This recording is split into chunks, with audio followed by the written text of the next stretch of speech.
Ginawang basurahan ang sariling asawa kapalit ng perpektong kasinungalingan.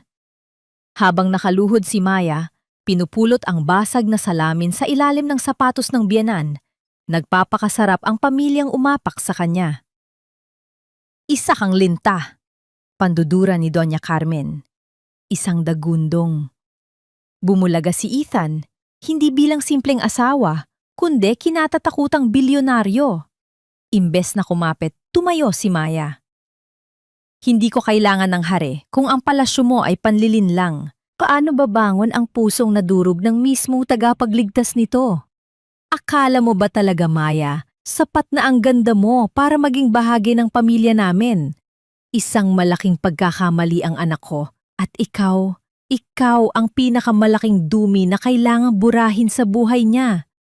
Ang mga salitang iyon, matalas at puno ng lason, ay bumasag sa katahimikan ng maliit na apartment.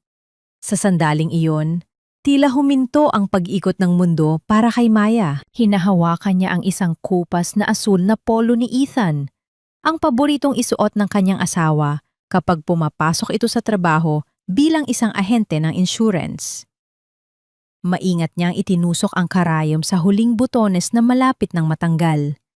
Tinitiis ang hapdi ng kanyang mga mata dahil sa puyat. Sa tabi niya, sa ibabaw ng lumang mesang kahoy, ay nakapatong ang isang basong puno ng barya at ilang lukot na 20 pesos. Iyon ang bunga ng 3 buwan niyang pagtitipid sa pamasahe at pag-uulam ng bagoong, pambili sana ng isang simpleng cake para sa kanilang 3 anibersaryo bukas. Ang bango ng sabong panlaban na ginamit niya sa polo ay humahalo sa amoy ng tuyong niluluto ng kapitbahay, isang eksena ng payak na kaligayahan na biglang nilamon ng dilim. Nanigas ang mga daliri ni Maya. Nadama niya ang matulis na dulo ng karayom na bumaon sa kanyang hintuturo. Ngunit hindi niya nagawang dumaing. Ang init ng dugong lumabas sa kanyang balat ay tila yelo sa lamig kumpara sa panginginig ng kanyang buong katawan. Hindi siya lumingon, ngunit alam niya kung sino ang nakatayo sa likuran niya. Ang presensya ni Doña Carmen Montenegro ay tila isang mabigat na ulap na sumasakal sa hininga ng kahit na sinong malapit dito. Dahan-dahang ibinaba ni Maya ang polo sa kanyang kandungan. Ang kanyang puso ay tumitibok ng mabilis, parang isang ibon na nagpupumiglas sa loob ng hawla. Nang humarap siya, bumungad sa kanya ang marangyang anyo ng kanyang biyenan. Nakasuot ito ng mamahaling sutla. Ang mga brilyante sa leeg nito ay tila ng ungutya sa tagpi-tagping dingding ng kanyang tahanan. "Mano po, Mama?" bulong ni Maya. Pilit na inaabot ang kamay ng matanda para magmano. Isang ugaling, kailanman ay hindi niya nakalimutan sa kabila ng lahat. Ngunit mabilis na binawi ni Carmen ang kanyang kamay. Tila ba ayaw nitong mahawakan ng isang taong marumi? Isang mapait na ngisi ang gumuhit sa mga labi ng matanda bago nito itinapon ang isang makapal na envelope sa ibabaw ng polo ni Ethan. "Huwag mo akong tawaging mama dahil hindi kita anak at lalong hindi nararapat ang isang tulad mo sa anak ko." Wika ni Carmen. Ang boses ay kalmado. Ngunit bawat salita ay tila latigo na humahampas sa dangal ni Maya. "Basahin mo yan. Tingnan mo kung gaano kalaki ang kasinungalingang kinakapituhan mo." Nanginhinig ang mga kamay ni Maya habang binubuksan ang sobre. Sa loob nito ay mga litrato. Mga litratong kailanman ay hindi niya inakalang makikita. Doon, nakita niya si Ethan. Hindi ang Ethan na nakasuot ng kupas na polo at luma na sapatos, kundi isang Ethan na nakasuot ng suit na gawa sa Italy, nakatayo sa gitna ng isang marangyang ballroom sa London, pinalilibutan ng mga taong ang bawat galaw ay amoy kapangyarihan. May mga dokumento rin doon, isang ulat ng taunang kita ng Montenegro Group of Companies, kung saan ang pangalan ng kanyang asawa, si Ethan Gabriel Montenegro, ay nakasulat bilang chairman at chief executive officer. Nalaglag ang sobre sa sahig. Ang tunog ng papel na humalik sa semento ay tila isang pagsabog sa pandinig ni Maya. Hindi, hindi ito totoo. Sabi ni Ethan, ahente lang siya. Nagtitipid kami para sa magiging anak namin. Sabi niya, mahirap lang kami. Humalahak si Carmen, isang tunog na puno ng pang-uuyam. Mahirap? Ang anak ko ang nagmamay-ari ng kalahati ng mga gusali sa Makati.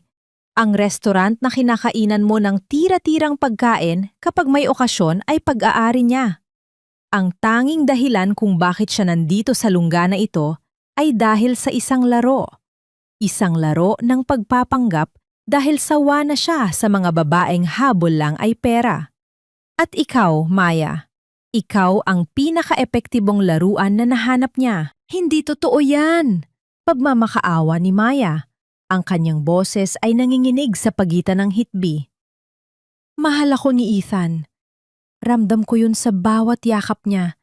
Sa bawat pagod niya pag-uwi galing sa trabaho. Pagod? Muling pagputol ni Carmen. Pagod siya dahil galing siya sa mga board meeting, hindi dahil sa paglalako ng insurance. At ngayon, tapos na ang laro. Kailangan na niyang bumalik sa totoong mundo niya. Sa mundong kasama si Stella, ang babaeng kapantay niya. Pero bago yan, kailangan mo munang bayaran ang lahat ng utang mo sa akin. Lumapit ang matanda kay Maya. Ang amoy ng mamahaling pabango nito ay tila nakalulunod. Huwag mong kalilimutan, Maya. Sino ang nagbayad ng 3 milyong piso para sa operasyon ng nanay mo noong nakaraang taon? Sino ang nagbigay sa inyo ng perang pambayad sa upa nang mapatalsik kayo sa unang apartment nyo? Ako yon. Hindi ang mahirap mong asawa. Vinamimit ko ang pera ni Ethan para bilhin ang katapatan mo. At ngayon, sisingilin na kita. Napalud si Maya sa harap ni Carmen. Ang kanyang mga luha ay mabilis na pumatak. Nababasa ang kupas na polo ni Ethan na nasa sahig. Ang bawat patak ng luha ay tila humihingi ng tawad sa isang kasalanang hindi naman niya ginawa. Ang utang na loob na palaging ipinapaalala sa kanya ay tila isang kadena na mas lalong humihigpit sa kanyang leeg. Anong gusto niyo, Mama? Gusto kong magtrabaho ka. Malamig na tugon ni Carmen. Ngayong gabi, magkakaroon ng malaking anibersaryo ang Montenegro Group sa Laura Restaurant. Inutusan ko na ang manager na tanggapin ka bilang pansamantalang janitress. Doon, makikita mo ang asawa mo sa totoong anyo niya. At doon, sa harap ng lahat, ipapakita mo sa kanya na ikaw ay isang basura na kailanman ay hindi dapat naging bahagi ng kislap ng kanyang buhay. Kapag ginawa mo yon, ituturing kong bayad na ang utang mo. Umalis si Doña Carmen, iniwan ang pintong nakabukas at ang alikabok na sumasayaw sa hangin. Naiwan si Maya na mag-isa, nakaluhod sa malamig na semento. Yakap-yakap ang polo ng lalaking akala niya ay katuwang niya sa lahat ng hirap.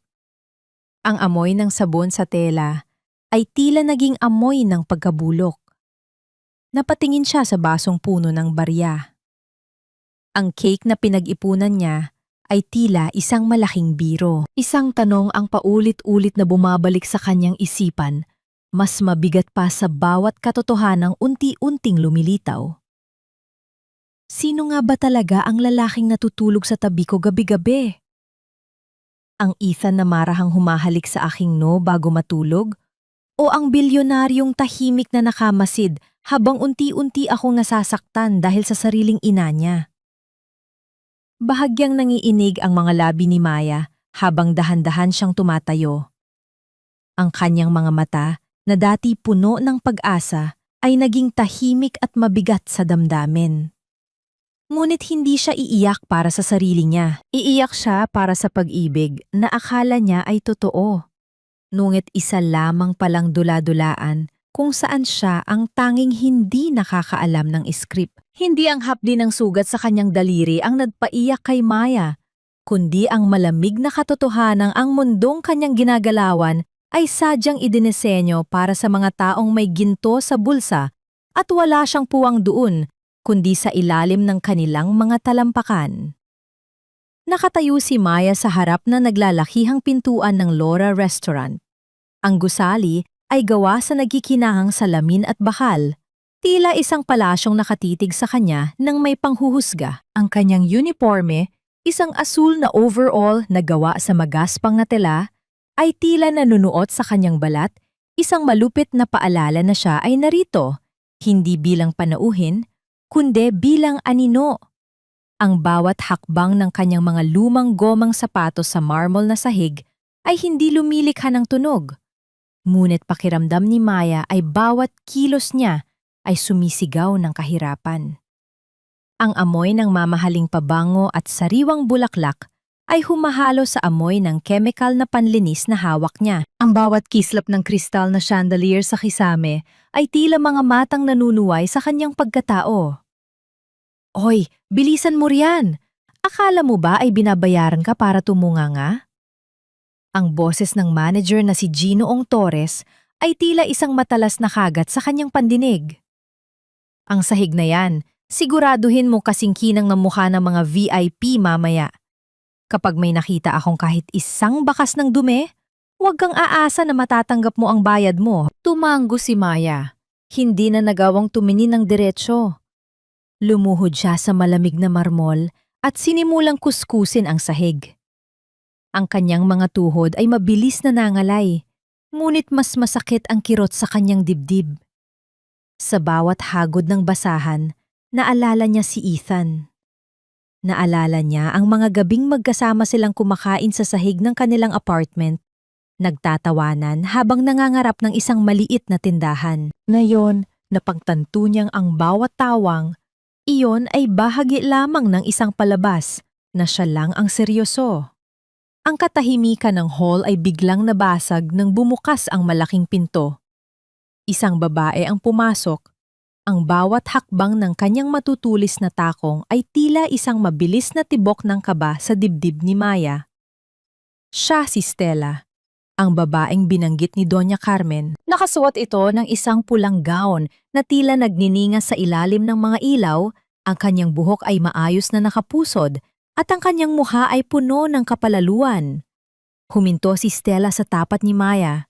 Tiningnan niya ang nakaluhod na babae mula ulo hanggang paa, isang tingin na tila tinitingnan ang isang maruming basahan sa gilid ng kalsada. Oh, look at this! Is this the new addition to the staff? Sabi ni Stella sa isang mapang-uyang na tono habang nilalaro ang kanyang mamahaling designer bag. Wait, you look familiar. Ikaw ba yung asawa ni Ethan sa... how do you call it? Sa squatters area? Hindi sumagot si Maya. Higit niyang hinawakan ang basahan hanggang sa mamuti ang kanyang mga buko-buko ng daliri. I'm talking to you, maid, dagdag ni Stella.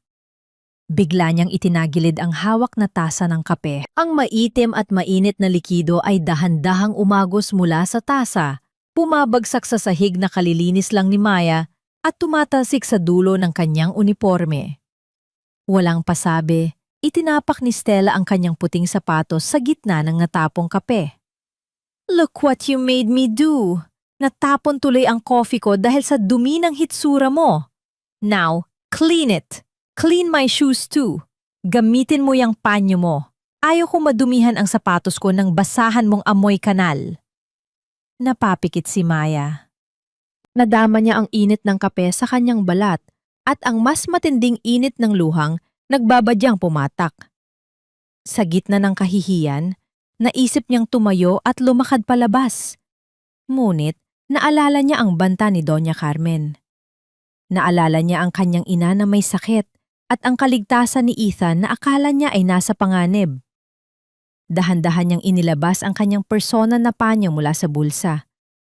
Isang lumang panyo na may burda ng kanyang pangalan, ang tanging alaala mula sa kanyang lola. Gamit ang nanginginig na mga kamay, sinimula niyang punasan ang sapatos ni Stella. Bawat kuskos ay tila pagpunit sa kanyang sariling puso.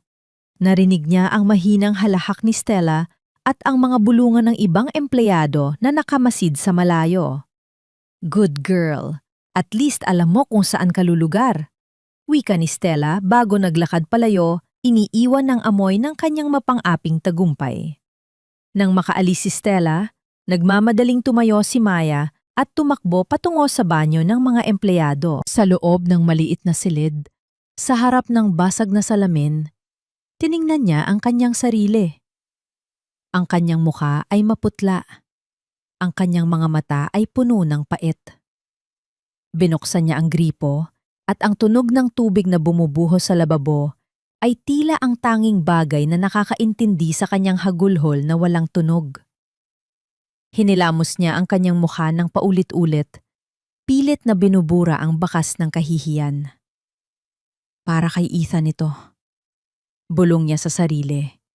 Isang mantra na unti-unti nang nawawalan ng bisa. Kailangan kong magtiis. Isang gabi lang ito.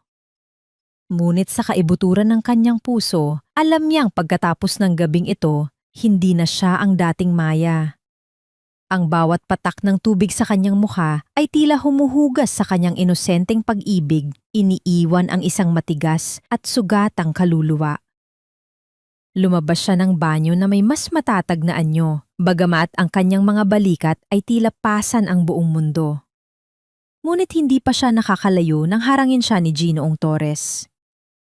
Maya, bilisan mo! Ipinatatawag ka ni Doña Carmen sa gitna ng Grand Hall. Sabi ng manager. Ang mukha ay puno ng tensyon. Nagsisimula na ang mga bisita. Huwag kang gagawa ng kahit anong eksena kung ayaw mong mabulok sa kalsada. Ang kaba sa dibdib ni Maya ay muling bumalik, mas matindi at mas malamig. Alam niyang ang pagpapatawag nga iyon ay hindi para sa trabaho. Ito ang simula ng paghuhubad sa huli niyang piraso ng dangal sa harap ng lahat. Naglakad siya patungo sa Grand Hall. Bawat hakbang ay tila papunta sa isang bitayan. Ang tunog ng kanyang sariling mabilis na paghinga ang tanging naririnig niya sa gitna ng marangyang katahimikan ng Lora. Sa bawat hakbang ni Maya patungo sa gitna ng Grand Hall, tila lalong sumisikip ang espasyo sa paligid niya. Ang liwanag mula sa naglalakihang mga chandelier ay hindi na nagbibigay ng ningning, kundi tila mga sulo na nagnanais na sunugin ang kanyang huling piraso ng danggal. Ang bulong ng mga taong nakasuot ng gown at suit ay tila mga kagat ng langgam sa kanyang balat. Paulit-ulit, makate at masakit. Nakatayo si Doña Carmen sa gitna ng isang bilog na lamesa, hawak ang isang baso ng champagne na tila isang setro ng kapangyarihan. Sa tabi niya ay si Stella, na nakangiti ng mapang-api habang tinitingnan ang dumi sa dulo ng uniforme ni Maya. Ladies and gentlemen, sorry for the interruption. Wika ni Doña Carmen. Ang kanyang boses ay umalingaw-ngaw sa buong hall, malakas at puno ng otoridad. Gusto ko lang ipakita sa inyo ang isang halimbawa ng taong walang utang na loob. Ang babaeng ito, si Maya, ay pumasok sa buhay ng aming pamilya sa pamamagitan ng panlilinlang. Akala niya, ang pagiging kaawa-awa ay sapat na para magnakaw ng puwang sa aming hapag. Yumuko si Maya. Naramdaman niya ang init ng lahat ng mga mata na nakatitig sa kanya. Nais niyang sumigaw. Nais niyang sabihing hindi niya ninanakaw ang kahit ano. Ngunit ang boses niya ay tila nalunod sa sarili niyang lalamunan. Ang bawat salita ng matanda ay tila isang pako na ibinabaon sa kanyang pagkatao. Tingnan niyo siya, dagdag ni Doña Carmen, habang itinuturo ang nanunuyot na mga kamay ni Maya. Ginamit niya ang aking kabutihan para bayaran ang utang ng kanyang pamilya. Tapos ngayon, nagpapakitang gilas sa pagiging biktima. Ganito ang nangyayari kapag hinahayaan nating makapasok ang dumi sa ating mga tahanan. They cling like parasites. Biglang lumapit si Stella. Hawak ang isang baso ng red wine.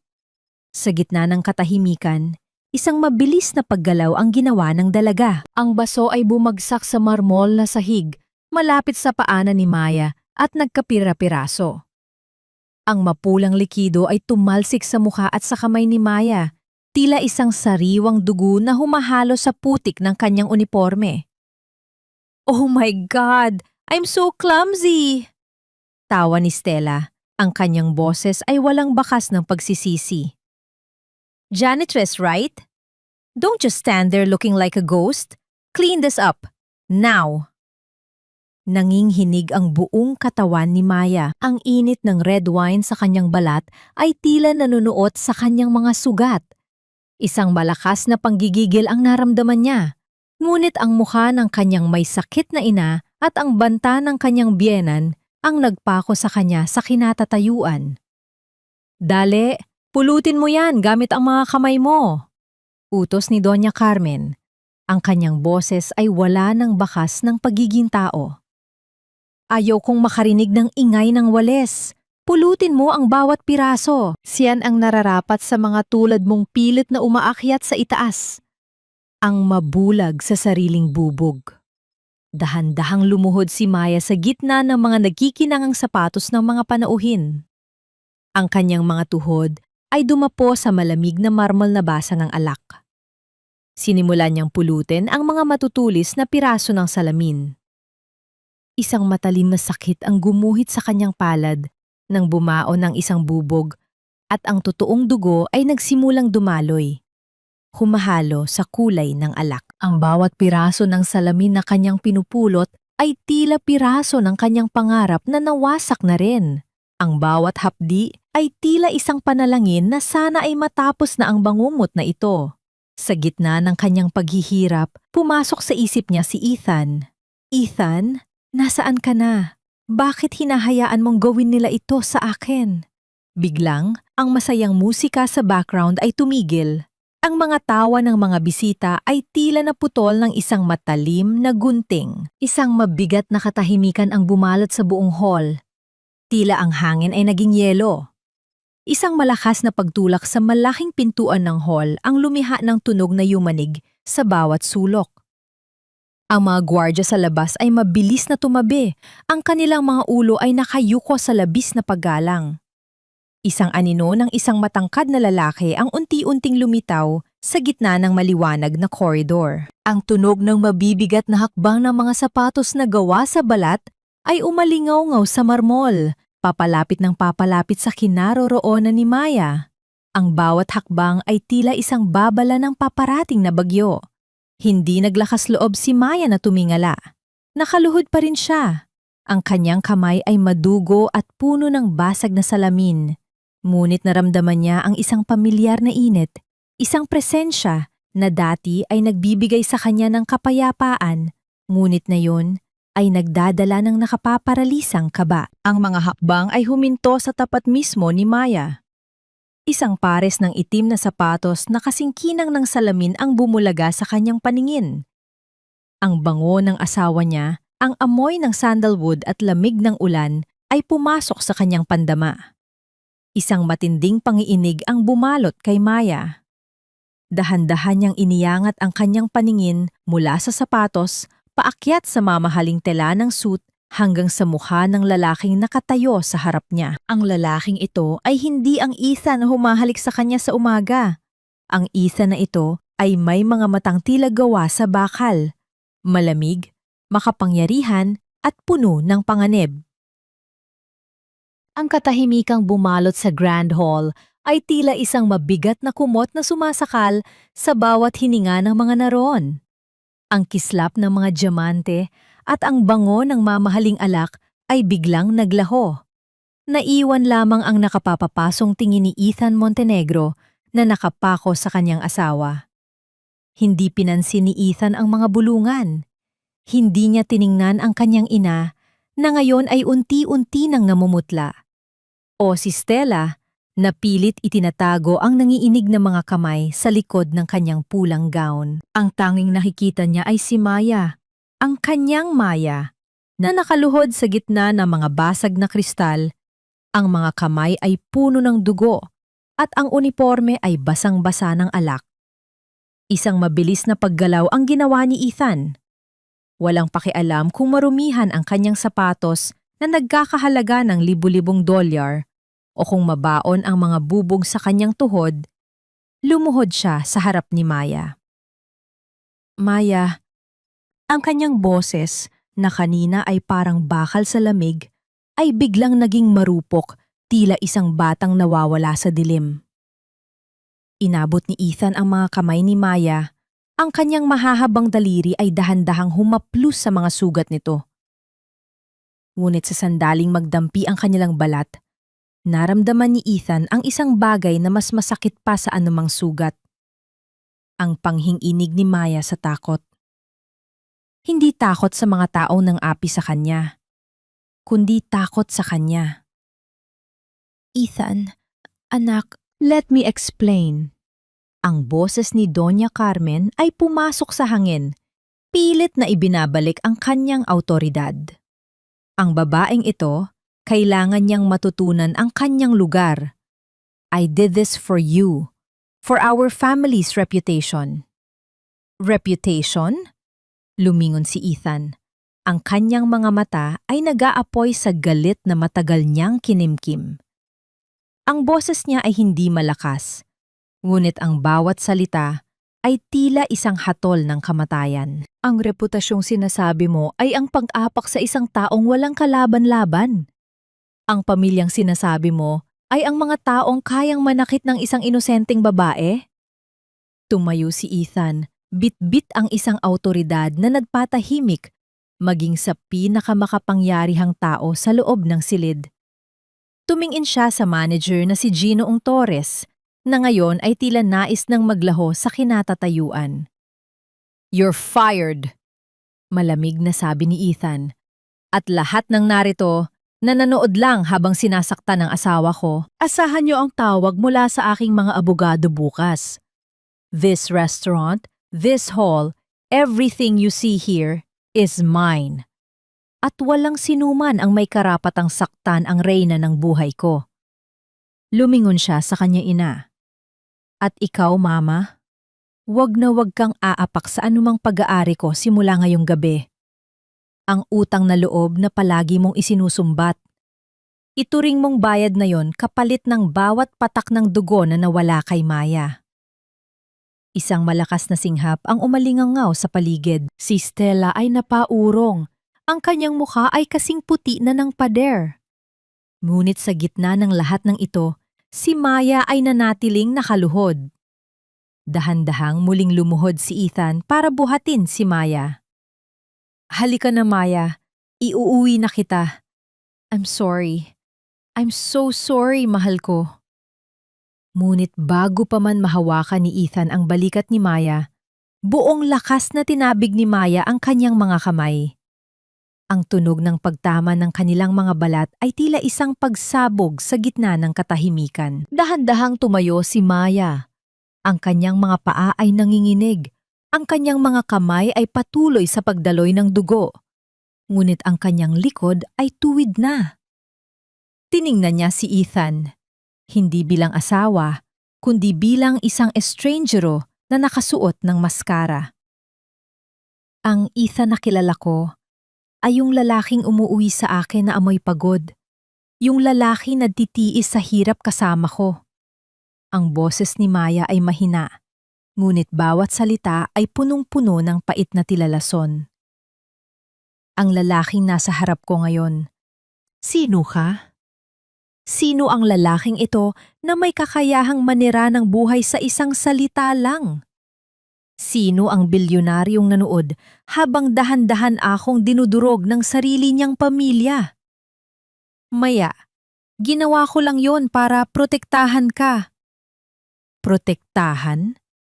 Isang mapait na tawa ang kumawala sa mga labi ni Maya. Pinrotektahan mo ako sa kanila sa pamamagitan ng pagsisinungaling sa akin. Pinanood mo ako magbilang ng barya para sa cake natin, habang ikaw pala ang nagmamay-ari ng lahat ng ito? Umatras si Maya, ang bawat hakbang niya ay nag-iiwan ng pulang marka ng dugo sa puting marmol. Ang kislap ng bilyonaryong mundo ni Ethan ay tila nanunuway sa kanyang pagiging payak. Hindi mo ako pinrotektahan, Ethan. Ikinulong mo ako sa isang mundong hindi ko alam na may pader pala. Wika ni Maya. Ang kanyang mga mata ay punong-puno ng mga luhang, hindi na niya hinayaang pumatak. Ang sakit na ibinigay ng nanay mo, kayang gamutin ng panahon. Pero ang sakit ng ginawa mo, ang sugat ng kasinungalingan mo, iyon ang hindi ko alam kung paano hiilom. Tumingin si Maya sa paligid, sa mga taong kanina lang ay pinagtatawanan siya. At ngayon, ay nakatingin sa kanya ng may takot at ingit. Pagkatapos, muli niyang tiningnan si Ethan. Sino ka nga ba talaga, Ethan Montenegro?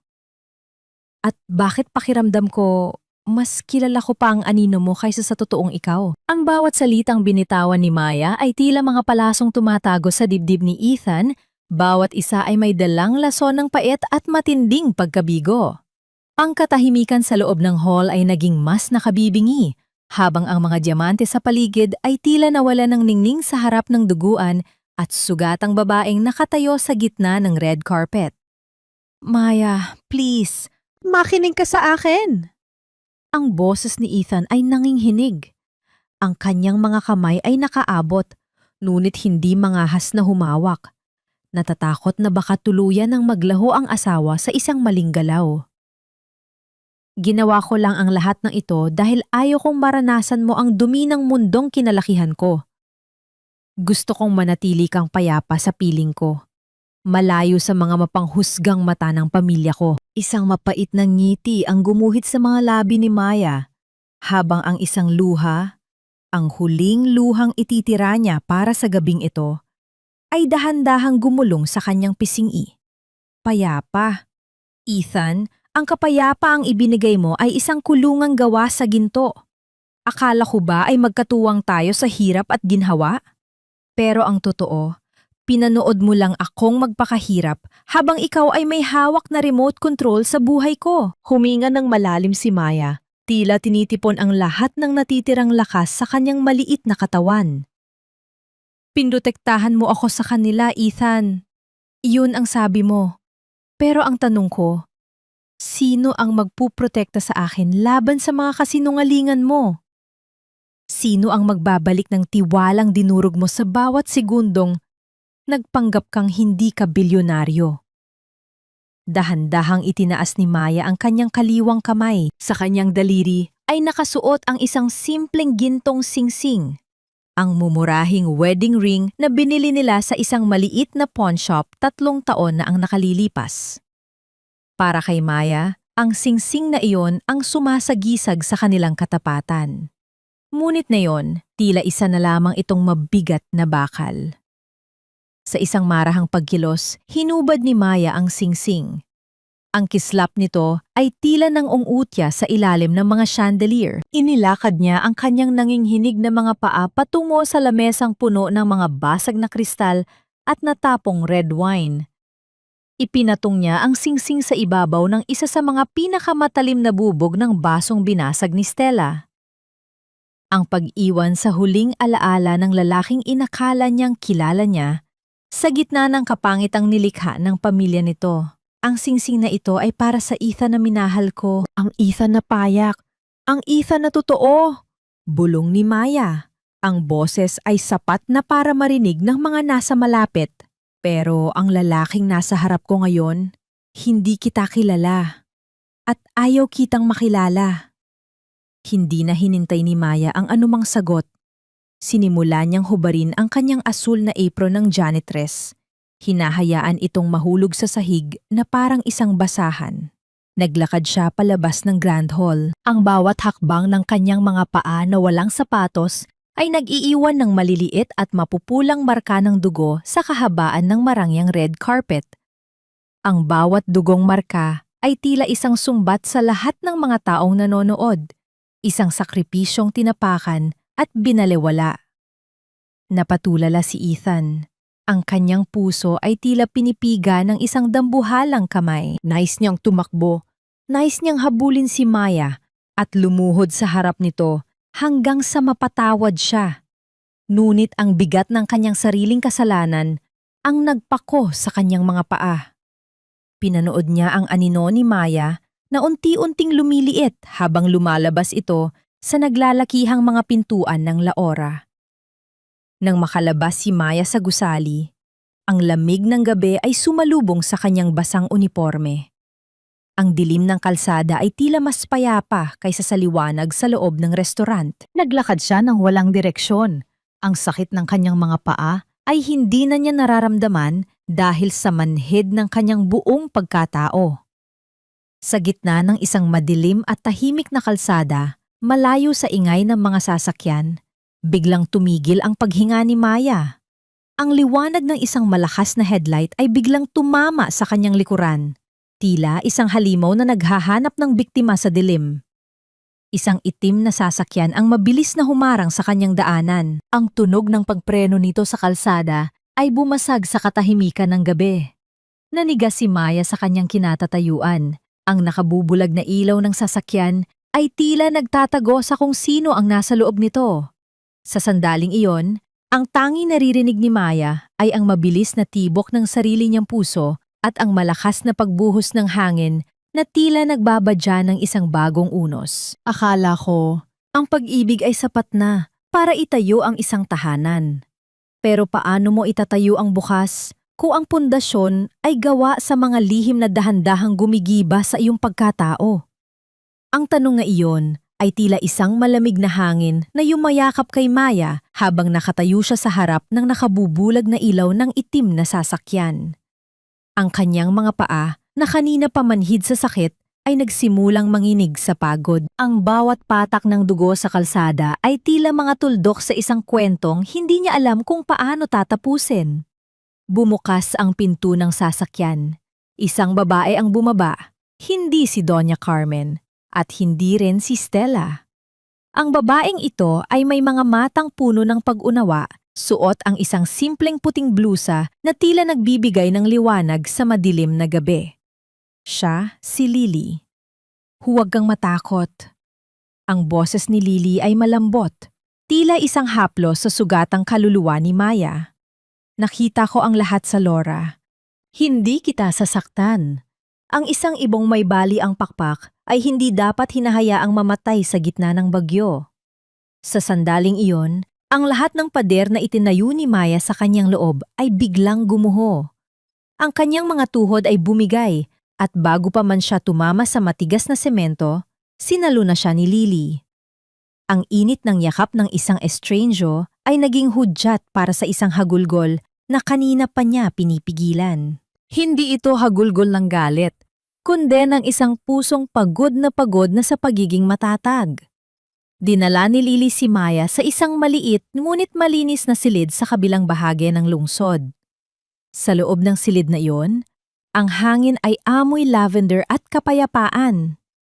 Habang dahan-dahang nililinis ni Lily ang mga sugat sa paa ni Maya, ang bawat dampi ng bulak ay tila isang paalala na may buhay pa pagkatapos ng pagkawasa. Samantala, sa kabilang panig ng lungsod, ang katahimikan sa loob ng maliit na apartment ni Maya at Ethan ay mas masakit pa sa anumang sigaw.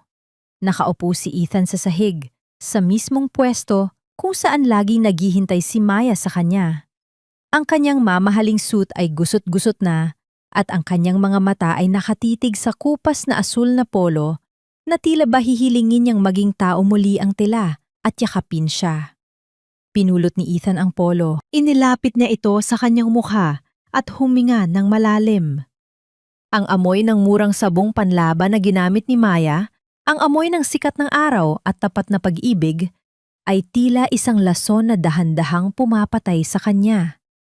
Ang bilyonaryong si Ethan Montenegro na kayang bilhin ang buong bansa ay walang kapangyarihan laban sa bakanting espasyo sa kanyang tabi. Ang bawat sulok ng apartment ay tila bumubulong ng kanyang kasalanan. Ang basong puno ng barya, ang tilang tinatabasan para sa kanilang pangarap. Lahat ng ito ay mga ebidensya ng isang buhay na ninakaw niya kay Maya dahil sa kanyang takot na harapin ang katotohanan.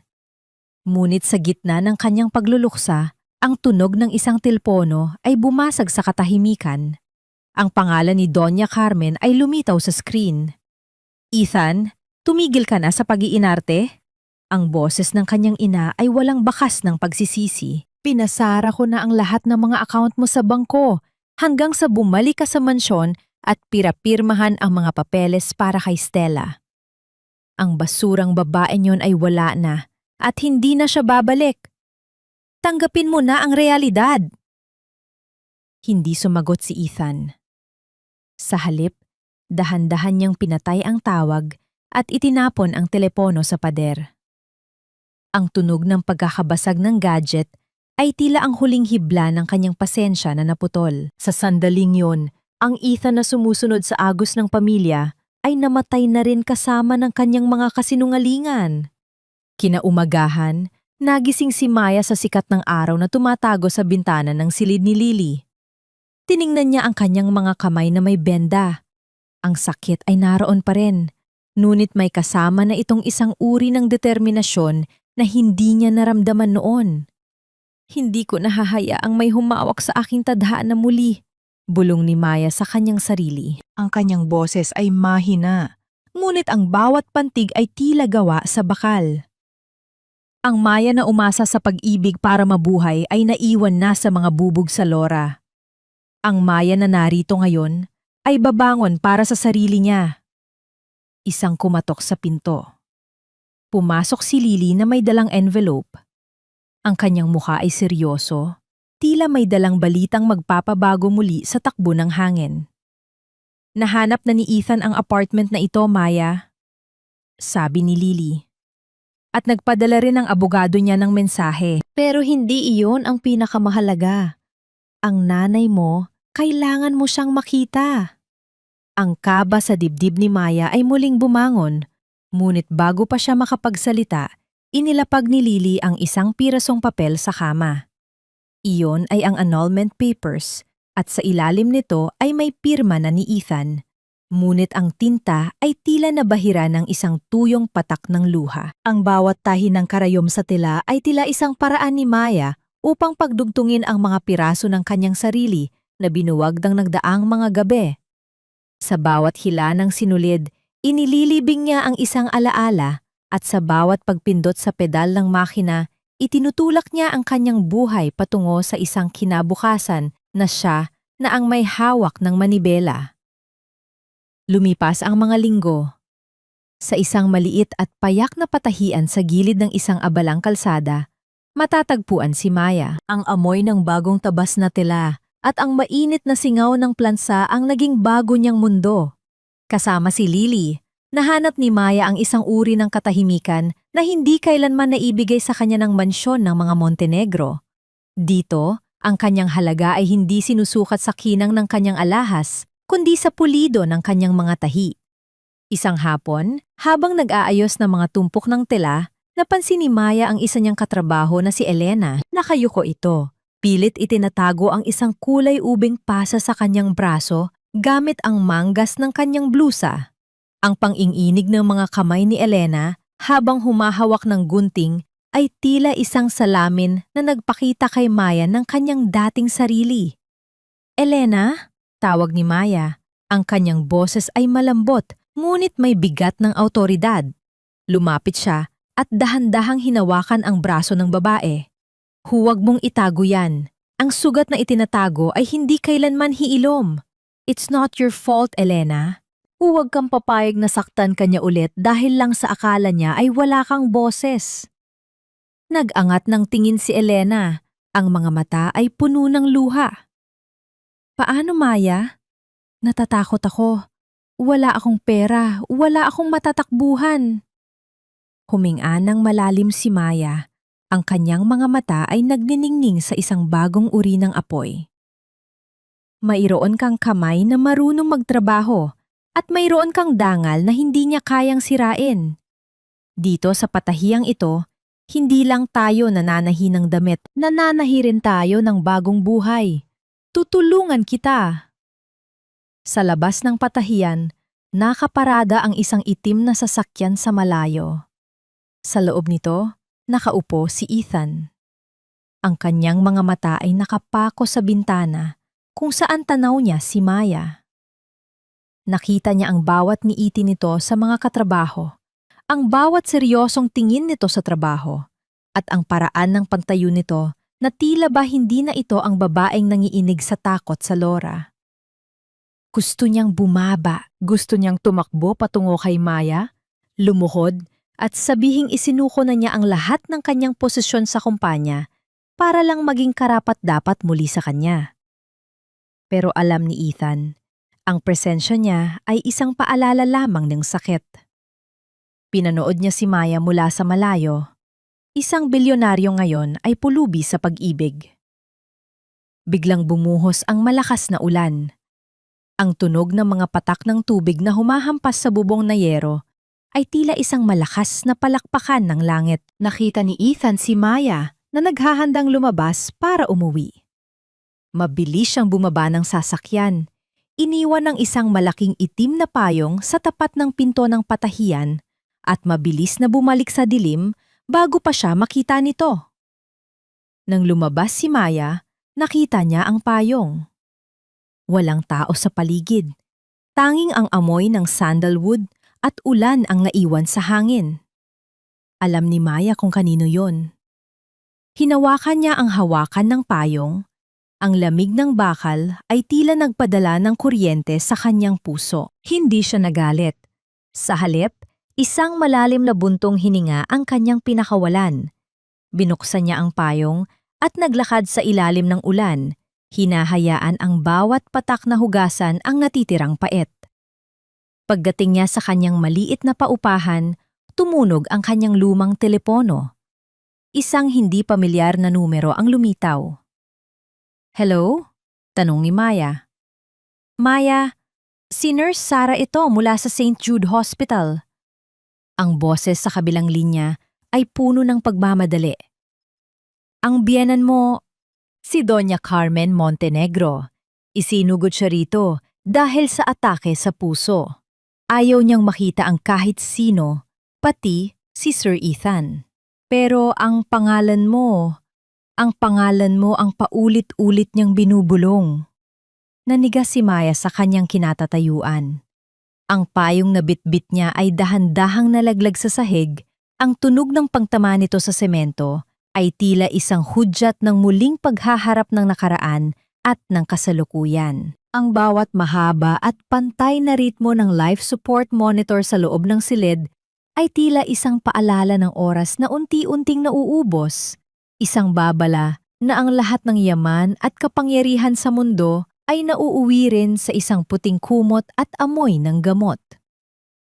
Nakatayo si Maya sa tapat ng pinto ng VIP room sa St. Jude Hospital.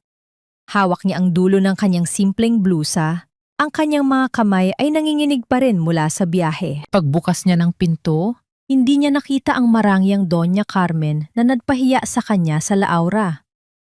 Ang nakita niya ay isang matandang babaeng tila lumiit ang pangangatawan, maputla ang labi, at ang mga matang dati ay nag-aapoy sa galit ay tila naging mga bintana na lamang ng pagsisisi. Walang ibang tao sa silid. Si Stella, ang babaeng akala ni Carmen ay magiging katuwang ng pamilya, ay matagal na raw umalis nang malamang ipinasara ni Ethan ang lahat ng mga account ng Montenegro. Ang mga kaibigang alta sosyedad ay tila naglaho na parang bula sa sandaling mawala ang kislap ng kanilang pamilya. "Maya, dumating ka." Ang boses ni Carmen ay mahina, tila isang tuyong dahon na hinahampas ng hangin. "Akala ko, hindi mo na ako sisilipin pagkatapos ng lahat ng panlalait na ibinigay ko sa'yo." Dahan-dahang lumapit si Maya. Walang galit sa kanyang puso, tanging isang malalim na awa. "Hindi ako narito para maghigante, Doña Carmen. Narito ako dahil tao ako at alam kong mang-isa kayo." Umiyak si Carmen. Ang kanyang mga luha ay mabilis na pumatak sa maputing unan. "Pinagsisihan ko na ang lahat, Maya. Ang sobrang pride ko. Ang pag-aakala ko na pera ang bumubuo sa dangal ng tao. Nawasak ko ang anak ko dahil sa pag-aakala kong pinoprotektahan ko siya. Please, patawarin mo ako." Dahan-dahang inabot ni Maya ang kamay ng matanda. Hinawakan niya ito ng mahigpit. "Pinapatawad ko na kayo, Doña Carmen. Hindi dahil sa nararapat kayong patawarin, kundi dahil ayaw ko nang bitbitin ang galit na ito. Pinapatawad ko kayo para maputol na ang tanikala ng utang na loob na ginamit nyo para itali ako. Malaya na ako at malaya na rin kayo sa konsensya nyo. Sa labas ng pinto, nakasandal si Ethan. Narinig niya ang bawat salita ni Maya. Ang bawat kataga ay tila isang suntok sa kanyang sikmura, nagpapaalala sa kanya kung gaano kadalisay ang pusong sinayang niya. Sa sandaling iyon, alam ni Ethan kung ano ang dapat niyang gawin para maging karapat-dapat muli sa hangin na nilalanghap ni Maya. Nang lumabas si Maya ng silid, sinalubong siya ni Ethan. Walang kislap ng bilyonaryo sa kanya ngayon. Ang kanyang buhok ay gulo-gulo. Ang kanyang mga mata ay mapupula. At may hawak siyang isang makapal na envelope.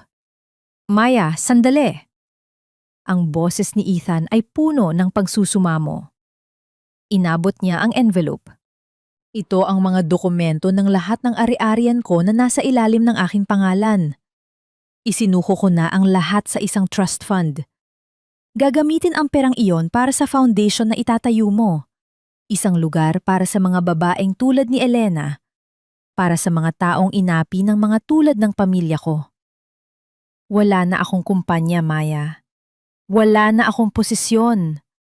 Ako na lang si Ethan, ang lalaking gustong bumawi sa lahat ng sakit na idinulot niya. Tiningnan ni Maya ang envelope, pagkatapos ay tiningnan niya si Ethan.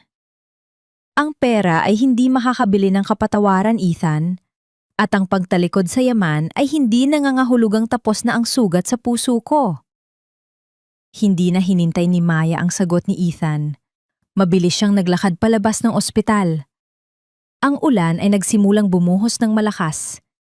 Tila nakikisimpatya sa bigat ng damdamin sa pagitan nilang dalawa. Tumakbo si Maya patungo sa sakayan ng bus. Nais nang takasan ang lahat ng alaala ng gabing iyon. Maya! Mag-usap tayo! Huwag kang umalis ng ganyan! Sigaw ni Ethan habang hinahabol ang bus na dahan-dahan nang umaalis. Sa gitna ng malakas na ulan, nadula si Ethan.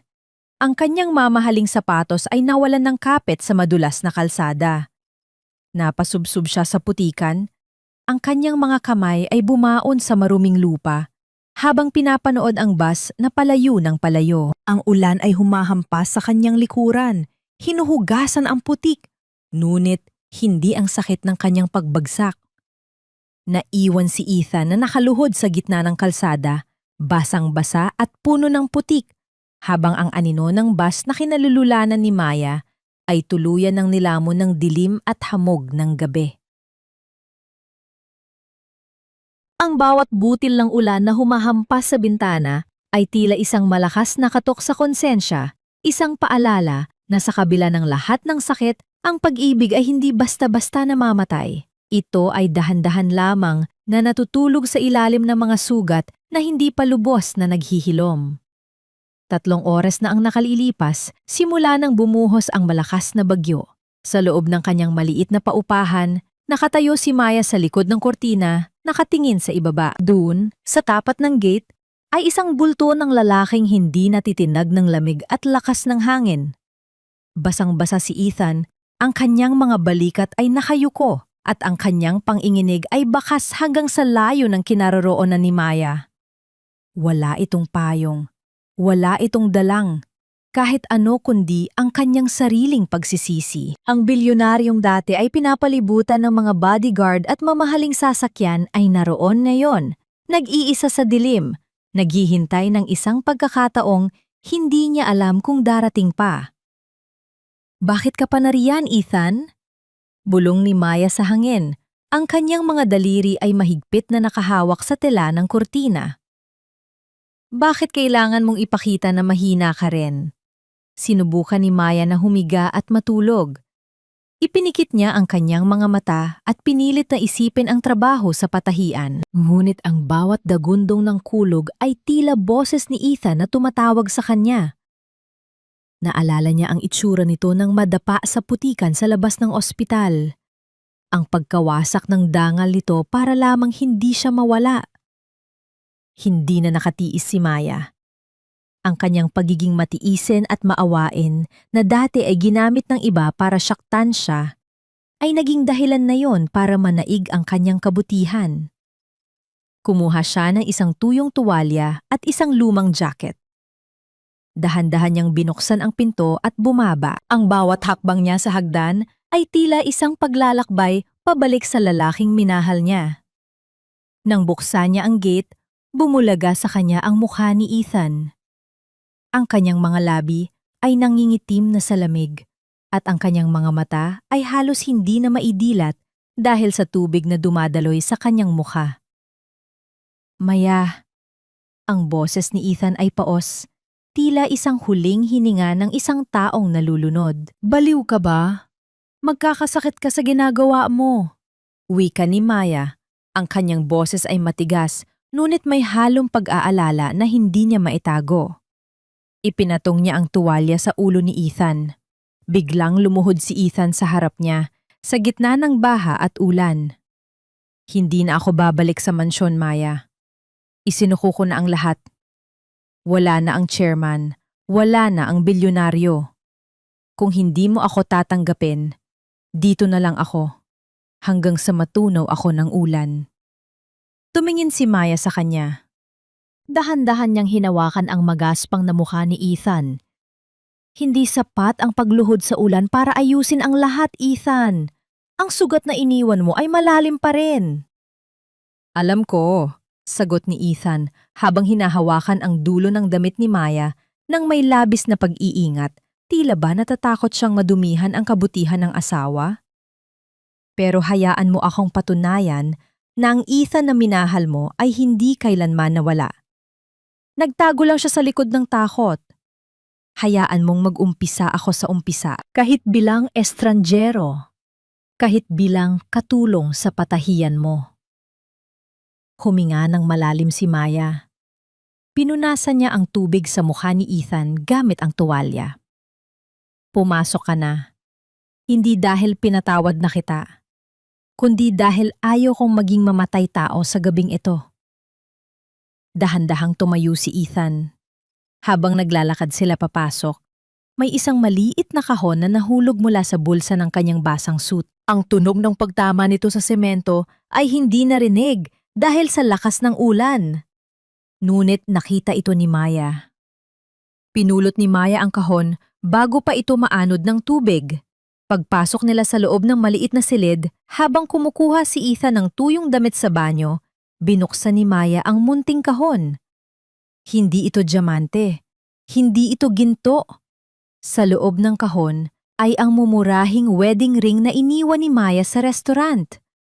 Ngunit may bago rito. Ang bawat gasgas at bawat bahagi ng singsing ay dahan-dahang binalot ng isang manipis na hibla ng pilak. Pinagdurugtong ang mga bahagi nito na tila ba isang sining ng pagbuo muli sa isang bagay na nawasak. Nanginginig ang mga kamay ni Maya. Sa ilalim ng singsing, may isang maliit na papel na basang-basa na. Ngunit mababasa pa rin ang mga salitang nakasulat. Ang mga basag na bahagi natin ay gagawin nating mas matibay. Ang katahimikan sa loob ng maliit na silid ay tila isang malalim na paghinga pagkatapos ng isang napakahabang takbuhan kung saan ang tanghing naririnig ay ang banayad na pagpatak ng ulan sa bubong at ang mabilis na tibok ng dalawang pusong pilit na nagtatagpo sa gitna ng pagkawasa. Lumabas si Ethan mula sa banyo, suot ang isang lumang t-shirt na naiwan niya noon sa bahay. Ang kanyang buhok ay basa pa at ang kanyang mga mata ay agad na napadako sa kamay ni Maya. Hawak ng babae ang maliit na kahon. Ang kislap ng singsing na binalot ng pilak ay tila isang munting bituin sa ilalim ng malamig na ilaw ng bumbilya. Bakit mo pa itinago ito? Ang boses ni Maya ay halos isang bulong, puno ng panghinginig. Akala ko itinapon mo na ang lahat ng alaala ng pagiging mahirap natin. Lumapit si Ethan, dahan-dahan. Tila natatakot na baka biglang maglaho ang lahat kung gagawa siya ng malakas na ingay. Huminto siya sa harap ni Maya, sapat na para maramdaman nila ang init ng hininga ng isa't isa. Hindi ko kayang itapon ang tanging bagay na totoo sa buhay ko, Maya. Wika ni Ethan. Ang kanyang boses ay puno ng pagsamba. Noong iniwan mo ang singsing na yan sa gitna ng mga bubog, pakiramdam ko ay doon din natapos ang hininga ko. I didn't want to buy a new one. Kahit gaano pa karaming diamante ang mabili ko, walang katumbas ang singsing na ito dahil ito ang saksi kung paano mo ako minahal noong wala pa akong kahit ano. Dahan-dahang kinuha ni Ethan ang singsing mula sa kahon. Hinawakan niya ang kaliwang kamay ni Maya. Sa ilalim ng liwanag, kitang-kita ang maliliit na peklat sa palad at daliri ni Maya, mga markang iniwan ng mga bubog sa restaurant. Sa halip na isuot agad ang singsing, inilapit ni Ethan ang mga kamay ni Maya sa kanyang mga labi. Isa-isa niyang hinalikan ang bawat peklat, ang bawat marka ng sakit na idinulot ng kanyang pamilya. Ang bawat halik ay tila isang tahimik na panalangin ng paghingi ng tawad, isang pangako ng paghilom. Bawat peklat na ito, kasalanan ko. Bulong ni Ethan sa pagitan ng kanyang mga halik. Patawarin mo ako kung naging dahilan ako ng pagdurugo mo. Hayaan mong gamitin ko ang natitirang bahagi ng buhay ko para siguraduhin na hindi ka na muling masasaktan. Naramdaman ni Maya ang init ng mga labi ni Ethan sa kanyang balat at ang pader na itinayo niya sa kanyang puso ay tuluyan ng gumuho. Ang galit ay napalitan ng isang uri ng pag-unawa na tanging ang mga taong tunay na nagmahal ang makakaintindi. Hinayaan niyang isuot muli ni Ethan ang singsing sa kanyang daliri. Ang pilak na nagdurugtong sa mga gasgas ay tila nagsasabing mas maganda ang isang bagay na muling nabuo kaysa sa isang bagay na hindi kailanman nasira. Ethan, tawag ni Maya, ang kanyang mga mata ay puno na ng luha ng kaligayahan. Hindi na sumagot si Ethan. Sa halip, hinila niya si Maya para sa isang mahigpit na yakap. Ipinatong ni Maya ang kanyang ulo sa balikat ni Ethan, nilalanghap ang amoy ng ulan at ang pamilyar na bango ng lalaking sa wakas ay nagpakatotoo na. Ang kanilang mga puso ay tumitibok ng sabay, isang ritmo na mas malakas pa sa anumang bagyo sa labas. Dahan-dahang iniangat ni Ethan ang mukha ni Maya. Ang kanyang mga kamay ay dahan-dahang humaplos sa buhok ng asawa. Inilalayo ang mga hibla nito mula sa kanyang basang pisingi. Ang kanilang mga mata ay nantagpo, nag-uusap sa wikang walang salita, isang wikang puno ng pagsisisi, pagtanggap at walang hanggang pag-ibig. Hinalikan ni Ethan si Maya, isang halik na dahan-dahan, puno ng pag-iingat at tila nagtatanong kung maaari pa ba silang magsimula muli. Tumugon si Maya, ang kanyang mga kamay ay gumapang sa batok ni Ethan, pilit itong inilalapit sa kanya. Sa sandaling iyon, ang lahat ng pait, ang lahat ng kahihiyan sa Laura at ang lahat ng kasinungalingan ay tila natunaw na iwan lamang ang dalawang kaluluwang nagnanais na mabuo muli. Dinala sila ng kanilang damdamin sa maliit na kama sa sulok ng silid. Ang bawat haplos ay tila isang bagong pahina. Ang bawat bulong ay isang panata. Walang marangyang diamante, walang malalaking chandelier. Tanging ang init ng balat sa balat at ang tapat na pintig ng puso. Sa ilalim ng malambot na kumot, sa gitna ng madilim na silid na nililiwanagan lamang ng sikat ng buwan na sumisilip sa ulap, muling nahanap ni Maya at Ethan ang isa't isa. Ang kanilang pagtatalik ay hindi isang gawa ng pagnanasa lamang, kundi isang ritual ng pagpapatawad at muling pagtanggap. Nakatulog si Maya na nakayakap ng mahigpit kay Ethan, ang kanyang kamay ay nakapatong sa dibdib ng lalaki, nararamdaman ang bawat paghinga nito. Para kay Maya, ang bukas ay hindi na nakakatakot dahil alam niyang ang lalaking katabi niya ay hindi na isang bilyonaryo nagtatago, kundi ang asawang handang tumayo sa tabi niya anuman ang dalhin ng bukas. Kinaumagahan, ang sikat ng araw ay tumagos sa bintana, nagbibigay ng gintong kulay sa silid. Nagising si Maya sa amoy ng kape na inihahanda ni Ethan. Tiningnan niya ang kanyang daliri. Ang singsing ay nagniningning. Ngunit bago pa siya makabangon, ang tunog ng radyo sa kalsada ay naghatid ng isang balitang ikinagulat ng lahat. Isang malaking anunsyo mula sa Montenegro Group Ang gumulantang sa business world ngayong umaga. Ang boses ng announcer ay puno ng excitement. Ang lahat ng shares ng dating chairman na si Ethan Montenegro ay opisyal nang inilipat sa isang bagong tatag na non-profit organization na pinamumunuan ng isang hindi pinangalan ng babae. Ito na raw ang pinakamalaking donasyon sa kasaysayan ng bansa para sa kapakanan ng kababaihan. Napatingin si Maya kay Ethan. Ang lalaki ay nakangiti lamang habang iniaabot ang isang tasa ng kape. Ang sabi ko sa iyo, Maya, mag-uumpisa tayo sa umpisa. At ang umpisa natin ay ang pagpapatunay na ang yaman natin ay hindi nasa bangko, kundi nasa dami ng buhay na matutulungan natin. Ang bawat patak ng luha sa nakaraan ay tila mga butil lang ulan na nagbilig sa tuyot na lupa ng ating pagkatao upang sa huli ay sumibol ang isang harden na hindi kayang tinitibag ng kahit anong bagyo. Lumipas ang 2 taon. Sa isang malawak at luntiang harden sa labas ng isang bagong gusali sa Laguna, matatagpuan si Maya. Ang sikat ng araw ay banayad na tumatama sa kanyang mukha na ngayon ay wala ng bakas ng pagod o takot. Nakasuot siya ng isang simpleng asul na dress. Ang kanyang buhok ay malayang hinahampas ng hangin at sa kanyang daliri ay nagniningning ang singsing na binalot ng pilak, ang simbolo ng kanyang muling pagkabuo. Ngayon, ang 2nd anibersaryo ng Luhang Naging Ginto Foundation.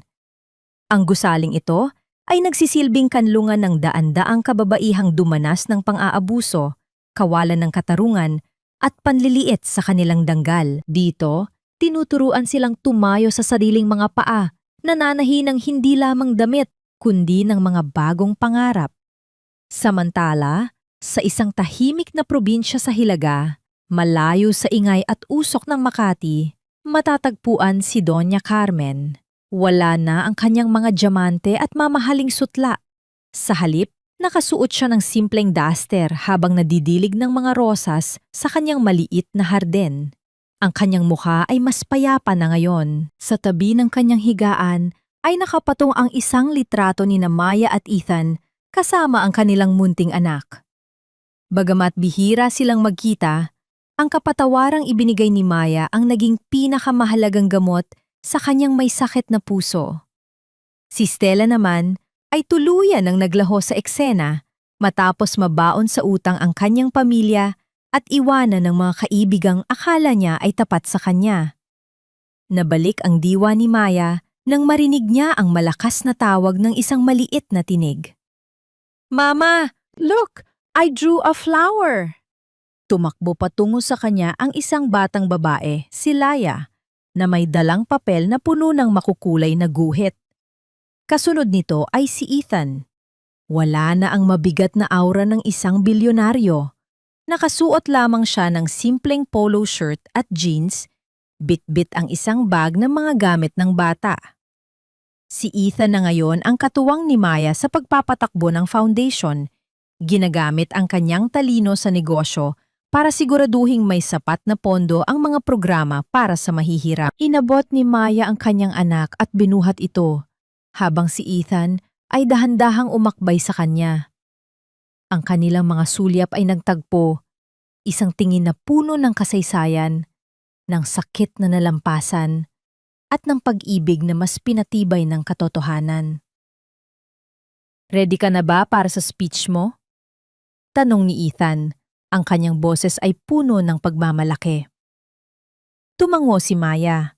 Umakyat siya sa maliit na entablado sa harap ng mga kababaihang tinutulungan ng foundation. Tiningnan niya ang bawat isa sa kanila. Mga matang dati ay puno ng dilim, ngunit ngayon ay may kislap na ng pag-asa. Ang sabi nila, ang ginto ay kailangang dumaan sa matinding apoy para lumabas ang tunay nitong ningning. Simula ni Maya, ang kanyang boses ay malinaw at matatag, umaalingaw-ngaw sa buong harden. Ganoon din tayong mga babae. Marami sa atin ang tinapakan, minaltrato, at pinaluha. Akala natin ay wala na tayong halaga dahil sa dumi ng mundong ipinahid sa atin. Pero ang totoo, Ang bawat sugat natin ay isang mapa ng ating katapangan. Ang tunay na halaga ng isang babae ay hindi nasusukat sa tatak ng kanyang damit o sa yaman ng kanyang asawa. Ito ay nasusukat sa lalim ng kanyang kakayahang magpatawad at sa lawak ng kanyang lakas na bumangon muli mula sa sariling mga bubog. Huminto si Maya at tumingin kay Ethan na nakatayo sa gilid at nakangiting pinapanood siya. Ang pag-ibig na totoo ay hindi nagtatago sa likod ng mga lihim. Ang kapayapaan ay hindi nabibili ng bilyong piso. Nahanap ko ang aking kapayapaan nang matutunan kong patawarin ang nakaraan at nahanap ko ang aking lakas nang mapagtanto kong ako at ako lamang ang may hawak ng aking tadhana. Huwag kayong matakot sa inyong mga piklat dahil iyan ang nagpapatunay na kayo ay mas matibay kaysa sa anumang bagay na nagtangkang sumira sa inyo. Isang malakas na palakpakan ang sumunod sa kanyang mga salita. Maraming kababaihan ang napaluha, hindi dahil sa sakit, kundi dahil sa ginhawa ng pagkilala sa sariling halaga. Nang matapos ang programa, naglakad ang mag-asawa sa ilalim ng mga puno, hawak-hawak ang kamay ng kanilang anak. Ang hangin ay amoy sariwang damo at kalayaan. Nakauwi na tayo, Maya? Bulong ni Ethan habang dahan-dahang humahalik sa noo ng asawa. Oo, Ethan. Sa wakas, nakauwi na tayo sa katotohanan. Sagot ni Maya habang nakasandal ang kanyang ulo sa balikat ng lalaking. Sa wakas ay naging kanyang katuwang sa bawat hakbang ng buhay. Ang kanilang kwento ay hindi nagtatapos sa happily ever after na gawa sa diamante, kundi sa isang buhay na gawa sa tapat na pag-ibig, malasakit sa kapwa, at isang dangal na kailanman ay hindi na muling mababali ng kahit sino. Sa gitna ng putik ng nakaraan, sila ay nagniningning na parang mga bituin. Mga bituin hindi na kailanman maliligaw dahil sa wakas, nahanap na nila ang daan patungo sa liwanag.